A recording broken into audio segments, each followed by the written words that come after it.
खतौली में सियासत का चुनावी खेल। यह चुनाव साधारण चुनाव नहीं है, यह संदेश देने वाला चुनाव है। चुनावी भाषण में संदेशों की सियासत। 2017 से पहले का उत्तर प्रदेश हमारे सभी उत्तर प्रदेश के नागरिकों ने देखा है। यदि मैं खतौली विधानसभा की बात करूं तो जिस तरह का माहौल यहां पर था वो सभी ने देखा। विकास का दावा, विपक्ष पर निशाना। पहले की सरकारें गुंडागर्दी की प्रतीक, अपराध और दंगों का पर्याय बन गई थी। किस पर जनता का भरोसा, कौन दागी? 2 साल की सजा हुई है, मेरी विधायकी चली गई। भारतीय जनता पार्टी ने मेरे ऊपर विश्वास करके मेरी धर्मपत्नी को टिकट दिया है। लोगों के जख्मों पर किसका लगेगा मरहम? जो दंगे की बात करेगा उसे मुजफ्फरनगर की जनता बाहर का रास्ता दिखाएगा।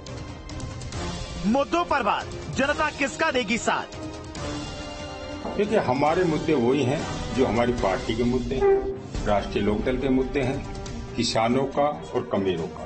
हमारा सबका साथ, सबका विकास, सबका विश्वास, इस मूल मंत्र से हम चल रहे हैं।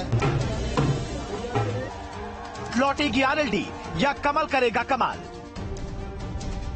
2022 के तीनों उपचुनाव में न चलेगी साइकिल, न चलेगा नल, तीनों सीटों पर खिलेगा कमल ही कमल। जाटलैंड के सियासी सेंटर में क्या है जनता का मोड? 8 तारीख में नतीजा आ जाएगा, उसके बाद जनता को सब पता लग जाएगा। खतौली से बताएगा जनता का रिपोर्टर। देखना होगा आने वाली 8 दिसंबर को कौन जीता है खतौली विधानसभा की उपचुनाव की ये जो सीट है। वीडियो जर्नलिस्ट के साथ हिमांशु शर्मा, न्यूज स्टेट, खतौली विधानसभा। नमस्कार, न्यूज स्टेट देख रहे हैं आप और न्यूज स्टेट स्पेशल के गढ़ के रिपोर्टर में मैं हूं आपके साथ पूजा खंडूरी। मुजफ्फरनगर पश्चिमी यूपी की सियासत को बदलने वाला वो केंद्र जहां से हर बार सियासत के करवट लेने के संकेत मिलते हैं। जाटलैंड का वो पावर सेंटर जहां एक दल अपनी खोई हुई जमीन तलाश रहा है तो एक दल इसे बना चुका है अपना गढ़। इसी जिले के खतौली विधानसभा सीट पर होने वाले विधानसभा चुनाव की ग्राउंड रिपोर्ट लेने के लिए गढ़ के रिपोर्टर पहुंचे हैं।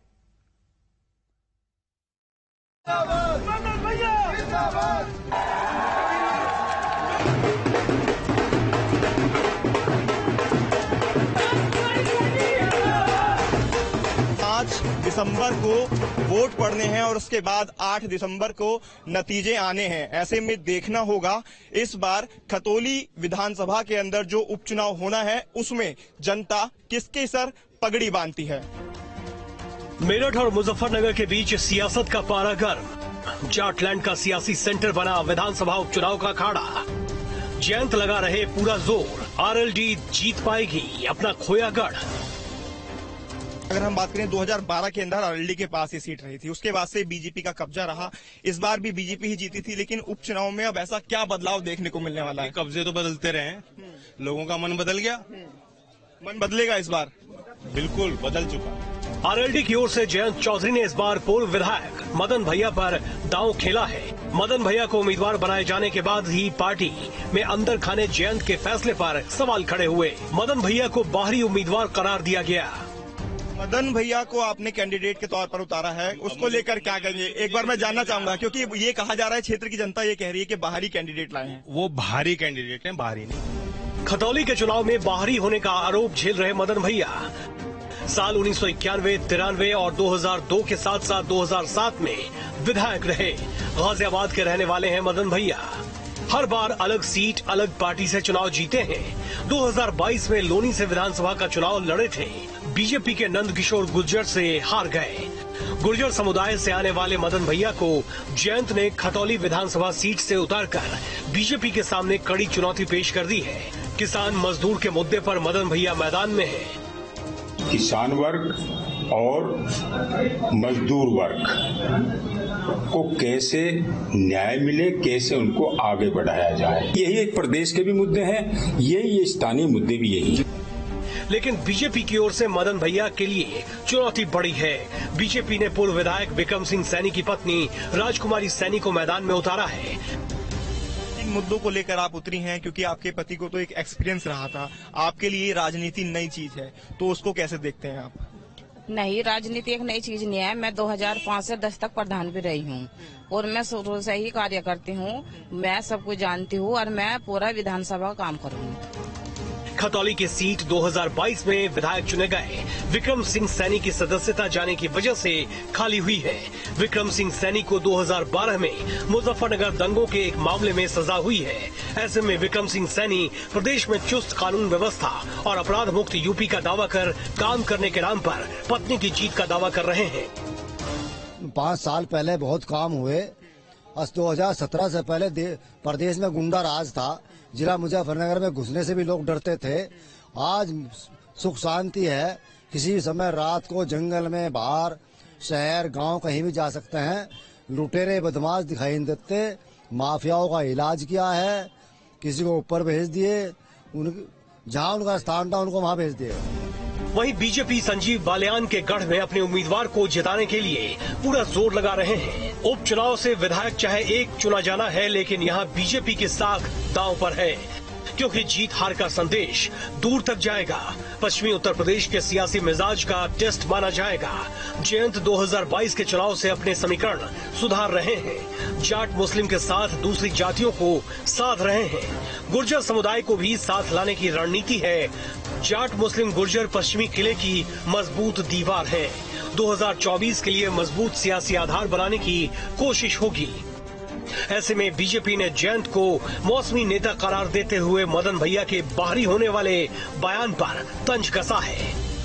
देखिए, लोकतंत्र में जनता सबसे भारी होती है और जनता का आशीर्वाद जिस दल को मिलता है वो दल भारी होता है। जब चुनाव का मौसम होता है उस समय मौसमी नेता आते हैं।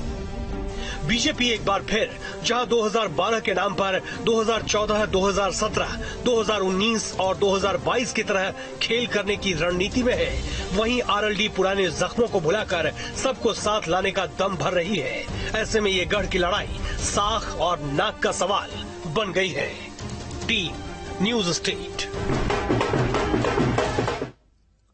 सियासत 2012 के बाद पश्चिमी यूपी में जैसे थम सी गई। बीजेपी एक बार फिर कमल खिलाने का दावा कर रही है, तो आरएलडी 10 साल का सूखा खत्म करने के इरादे से 10 साल पुराने समीकरण लेकर लौट रही है। लेकिन सियासतदानों से अलग क्या सोचती है खतौली के वोटर्स, इस रिपोर्ट में देखते हैं। खतौली विधानसभा के सोंटा गांव में दरअसल यहां पर एक चौपाल है और इस चौपाल में हम जानने की कोशिश करेंगे कि उपचुनाव के अंदर इस बार जनता का मैंडेट किधर जा रहा है। अब उपचुनाव होना है तो उपचुनाव के अंदर जनता ने क्या मन बनाया है, ये जानने के लिए सीधा जनता के पास चलते हैं और उनसे ही जानेंगे कि क्या कुछ माहौल अब देख रहे हैं उपचुनाव में। 22 के अंदर यहां से आपने देखा बीजेपी जीती, अब उपचुनाव हो रहे हैं, क्या मुद्दे हैं और क्या ध्यान में रखकर इस बार वोट करेंगे और किसको जीतते हुए देख रहे हैं? जी, मुद्दे हैं हमारे, फसल होगी, फसल का रेट होगा, अच्छा आवारा पशु हो गए, शिक्षा होगी, रोजगार होगा, कई मुद्दे हैं, उसको देख के वोट किया जाएगा। कौन जीतता हुआ दिखाई दे रहा है इस बार? क्योंकि आरएलडी ने अपना जो प्रत्याशी यहाँ पर खड़ा किया है वो है मदन भैया और दूसरी तरफ राजकुमार सैनी। राजकुमारी है जी, हाँ, उनकी सैनी की घरवाली है, हाँ, उनका है। तो बीजेपी की जो है दावेदारी वैसे हवा हवाई में है।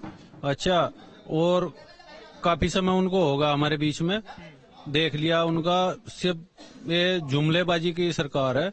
तो इस बार मन बनाया कि पार्टी बदल लिया है या बनाया है? नहीं जी, मन बदल गया और इस बार जो है आरएलडी का मन बदल गया और इस बार जो मन है वो आरएलडी की तरफ जाता हुआ दिखाई दे रहा है। और जियो, आपके पास चलते हैं, आपका नाम जानना चाहेंगे? अमित राठी।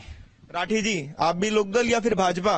हम तो भाई लोकदल के हैं फिलहाल लोकदल के में जल्दी बदलाव हुआ है। इससे पहले भाजपा में थे, पहले बीएसपी में थे। चलिए, इनका कहना है 2 साल में जो दरार पड़ी थी वो भर गई है और भी नौजवान है, चेहरे पे हल्की सी मुस्कुराहट है, उनके पास चल लेते हैं। भाई, आपका नाम जानना चाहेंगे? नवनीत राठी। राठी जी, क्या दिख रहा है इस बार उपचुनाव के अंदर? बाई इलेक्शन है, सरकार पर तो असर पड़ना नहीं, लेकिन नाक और साख पर जरूर असर पड़ेगा इसका। इस बार तो यहाँ से गठबंधन जीतेगा खतौली से। गठबंधन। अच्छा, गठबंधन को लेकर एक सवाल जो बीच में उठ रहा है खतौली विधानसभा के अंदर, वो हमने सुना है कि बाहरी कैंडिडेट को लाकर खड़ा कर दिया है। मदन भैया अगर बात करें तो मुजफ्फरनगर से नहीं है, ना ही खतौली विधानसभा से आते हैं, उसके बाद भी गठबंधन पर ही क्यों? बाहरी तो नरेंद्र मोदी है, विक्रम सैनी भी बाहरी है जो यहाँ से, जिसकी घरवाली है वो भी दूसरी विधानसभा से है। मदन भैया भी तो हमारे यहाँ से ही है, रहने वाले तो यहाँ के ही हैं, मेरठ के रहने वाले। मेरठ कोई ज्यादा दूर नहीं है, बताओ आप। यहाँ तो गठबंधन की लहर है इस बार, जयंत चौधरी की लहर है। 22 में नहीं थी? 22 में भी थी, जब तो 8 विधायक बने थे, और इस बार तो पूरी लहर है। 22 में तो ये कहा जा रहा था सुपड़ा साफ है इस बार बीजेपी का। नया कर देंगे बीजेपी का सुपड़ा साफ। सोंटा से बीजेपी का सुपड़ा साफ करने की बात ये कह रहे हैं, और भी लोग हैं उनके पास चल देते हैं। आपका नाम जानना चाहूंगा। वर्मा जी। चलिए, तब से और नाम जो था ज्यादातर राठी लोग मिल रहे थे, जाट लोग मिल रहे थे, वर्मा जी मिल गए। वर्मा जी, आप बताइए क्या लग रहा है, किसकी तरफ मैंडेट होते दिख रहा है? भाजपा से जी। भाजपा। पहली इतने सारे लोगों से बात की, सब लोग आरएलडी आरएलडी आरएलडी, और आपने भाजपा कहा, वजह? अच्छी सरकार है जी, किसी तरह की कोई परेशानी नहीं है। इन सबको तो परेशानी दिखाई दे रही है। बस जी, हमें तो सही है, कोई दिक्कत नहीं थी, कोई गुंडागर्दी नहीं, कुछ नहीं किसी तरह की भी।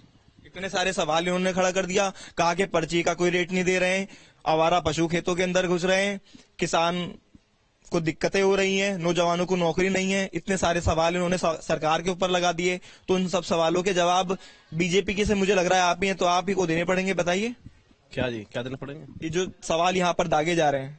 बस जी, इनकी अपनी समस्या है, देखो हमने तो बता दी, भाजपा से हम तो पहले से ही।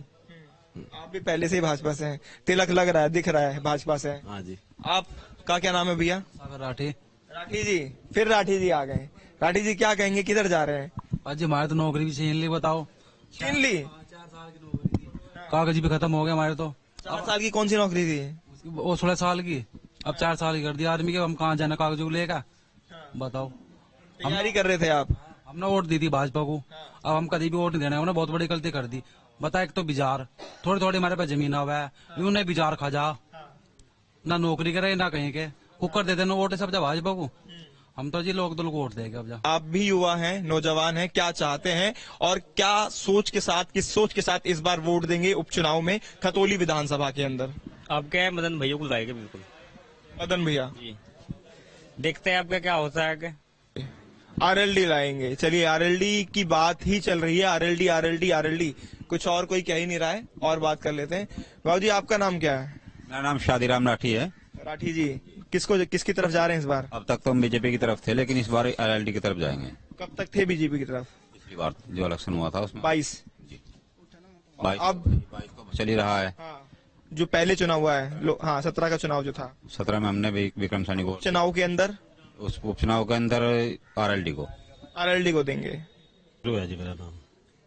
इस बार किसको वोट देने जा रहे हैं? एक अभी मेरी बात चल रही थी यहाँ पर, तो बोल रहे थे कि सरकार ने, अच्छा हमें इनके साथ है, जैसा चाहेंगे ऐसा। नहीं, मेरा सवाल ये है, क्या हिंदू और मुस्लिम के बीच में कोई खाई पैदा की गई है? हमारे गांव में कोई खाई पैदा नहीं है जी। इससे पहले बीजेपी ने की है कभी खाई पैदा?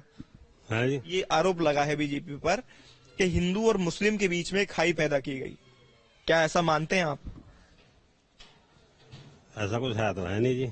नहीं है ऐसा, यानी कि कोई खाई पैदा नहीं की गई भाजपा की तरफ से। ठीक है, भाजपा अपनी जगह। ऐसा जी, हमें अपने गांव से मतलब है, हमें और गांव से कोई मतलब नहीं है। चलिए, इन्हें अपने गांव से मतलब है और किसी से मतलब नहीं है। खतौली विधानसभा के मोकपुर गांव में सबसे पहले बड़े बुजुर्गों के पास चलते हैं और उनसे जानेंगे क्या कुछ कहना है। मोकपुर गांव की ये पूरी जनता है, यहाँ का जो है बेसिकली गन्ने पर निर्भर रहता है पूरी तरह, और जिस तरह से ये बता रहे हैं कि गन्ने का जो रेट है वो तय नहीं किया है सरकार ने, इसको लेकर किसानों में नाराजगी है। और भी लोग हैं, उनसे बात करते हैं। बाबू जी, आपका नाम? नारायण सिंह मलिक जी। मलिक साहब, क्या देख रहे हैं इस उपचुनाव के अंदर? क्योंकि एक तरह से आन बान शान की लड़ाई के रूप में इस उपचुनाव को देखा जा रहा है।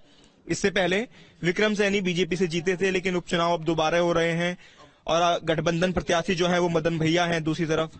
अब का भी जीतेंगे जी, अब का भी जीतेंगे। कौन? बीजेपी जीतेगी? बीजेपी जीतेगी जी। वजह?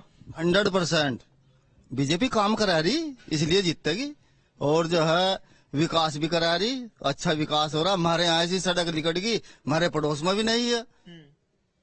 हमें तो पार्टी को वोट देनी। देखिए, पार्टी को वोट दे रहे हैं। सबसे अहम जो बात इन्होंने कहा, अभी आई है महिला से भी बात कर लेते हैं, उनसे जानते हैं क्या कुछ कहना है। उपचुनाव हो रहे हैं खतौली के अंदर एक बार फिर, तो इस बार किसको आप विधानसभा जिताकर भेजना चाह रहे हैं? क्योंकि एक तरफ गठबंधन प्रत्याशी हैं तो दूसरी तरफ बीजेपी प्रत्याशी, उनकी धर्मपत्नी ही राजकुमारी जी मैदान में है।